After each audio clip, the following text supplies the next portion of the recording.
Hi hello friends. So నేను ఈ మధ్య చాలామంది పేషెంట్లను చూస్తున్నానండి. సో 1 month బ్యాక్ నేను పేషెంట్ చూశాను. వాళ్ళు జర్మనీలో 6-7 years వర్క్ చేసి ఇప్పుడు కంప్లీట్గా ఇండియాకి వచ్చేసారు. సో వాళ్ళు చెప్పింది ఏంటంటే జర్మనీలో అంతా బాగానే ఉంటుంది కానీ ఎక్స్ట్రీమ్ వెదర్స్ అండి, తర్వాత హెల్త్ కేర్ అస్సలు యాక్సెసిబుల్గా ఉండదు, నెలలు డాక్టర్ల అపాయింట్మెంట్ గురించి వెయిట్ చేయాలి.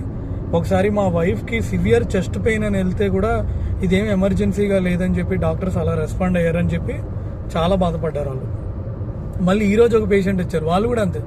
సో 7-8 years నుంచి జర్మనీలో ఉన్నారంట. వాళ్ళు చెప్తున్నారు ఇంకా మేము కూడా 2-3 yearsలో మళ్ళీ ఇండియా వచ్చేస్తాం సార్, మేము ఇండియా వచ్చినప్పుడల్లా కంప్లీట్ హెల్త్ చెకప్స్ అని చేయించుకుంటాము అనేసి.